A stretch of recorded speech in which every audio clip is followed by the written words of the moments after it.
So every morning the world is created. That's what Mary Oliver told us today in our responsive reading. Every morning the world is created. Each pond with its blazing lilies is a prayer heard and answered lavishly every morning. Whether or not you have ever dared to be happy, whether or not you have ever dared to pray.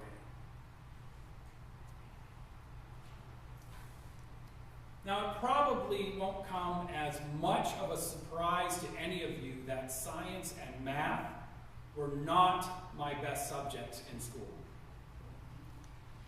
My grades were, shall we say, unremarkable on a good trimester and negatively remarkable the rest of the time.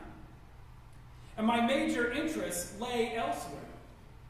In fact, my primary route to scientific understanding came through other media, through the arts and humanities, in fact, through Mary Oliver poems, nature documentaries, the original Cosmos with Carl Sagan, the giddy observations of Erasmus Darwin, Bronson Alcott, Emerson, Thoreau, and of course also from the gift of a childhood in rural Maine where there was actually very little to do when there wasn't school on, but to take long walks, hike up mountains, climb trees too high, and fall out of them.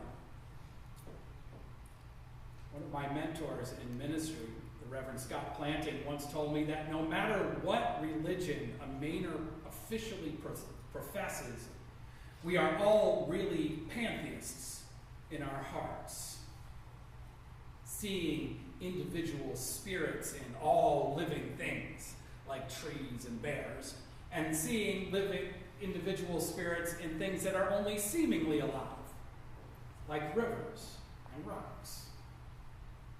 And he meant it as a somewhat grudging but admiring observation of the deep-seated spiritual life of many of the congregants in his small Presbyterian church outside of Farmington, Maine. And as a lament for much of the rest of humanity, cut off from relationship with the environment around them. So my interaction with nature has been like the prayer of the blazing lilies. It's been something that has been experienced and inhabited rather than studied in any systematic or abstract sense. My relationship with that word, creation, has been more of a theological one, a religious one, an aesthetic one, like Alcott sitting on his bench and mapping out the view, claiming his affinity and our affinity with Sylvan ancestry, rather than a scientific one. However,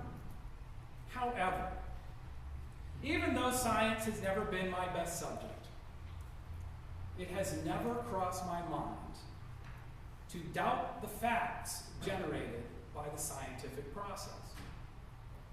It has never occurred to me to try to suppress basic and accepted information, to doubt what quantitative measurements tell us about, say, the warming of the earth, or to deny that the theory of natural selection, evolution, is in fact stronger than the word theory in common usage implies. Nor have I ever thought that the suppression of provable scientific information would in some sense change the facts themselves.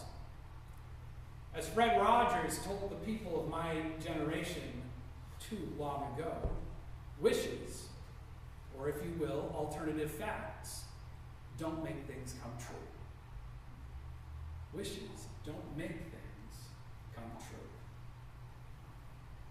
I'm sure, because you all pay attention to current events, that by this point you are familiar with both ancient and current efforts to wish science away. There are school boards and textbook companies across our country that seek out ways to prevent the teaching of evolution in school, or insist on presenting as scientific fact rather than religious truth that creation story in Genesis. And my Twitter feed these days is full of updates from something called the Alternative National Park Service. How many of you have heard of that? Good. It's okay, the rest of you. Twitter isn't for everyone. It's one of the things we've learned. The Alternative National Park Service is, in fact, an organization formed by Park Service employees in response to the current administration's decision to prevent federal agencies, like the actual National Park Service, from posting scientific information on social media that may run counter to the agendas of powerful financial and economic interests. Now, this, of course, is a chilling development, making it impossible or illegal to discuss certain facts in certain contexts. Such a course merely breeds ignorance and makes it difficult to arrive at effective solutions to our real-life problems. But what I find most interesting today about the need for an alternative National Park Service, what I find interesting about this current debate, about the current actions, is what it says about us as human beings. What it says about how we process information. What it says about how hard it is to give up deeply held beliefs in order to adopt new ones, even if in our hearts we realize that the new discoveries are much closer to the truth. And the problem, at its core, as with a lot of problems, has to do with fear. With fear. Strangeness, novelty, difference raises our anxiety level. It makes us uncomfortable.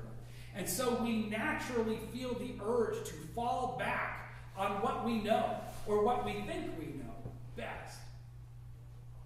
This is true in so many different areas of our lives right now. And over Lent this year, we will examine some of them. But in each arena of our existence, it takes tremendous effort not to put up our shields, not to go on the offensive, but instead to let the new thing through our borders. Here is where our faith, here is where religion in general, actually, can either help us or hurt us. Religion, you see, can either be an open hand reaching forward to touch and explore and examine, or it can be a stiff arm. It can be the hand that pushes back, fighting against our growth and progress.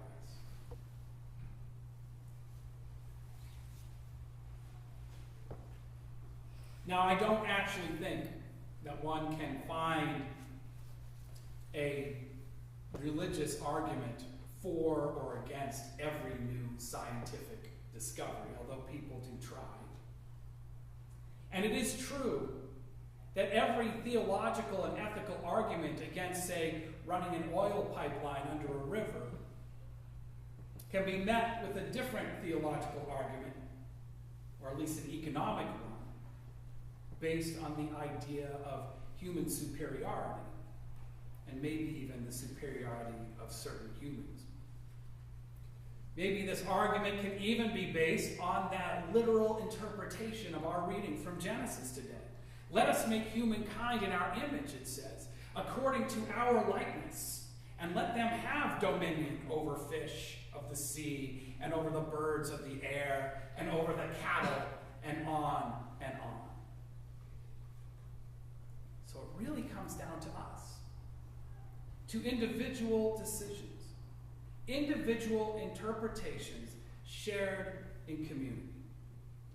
Each person and each community needs to decide between the letter and the spirit.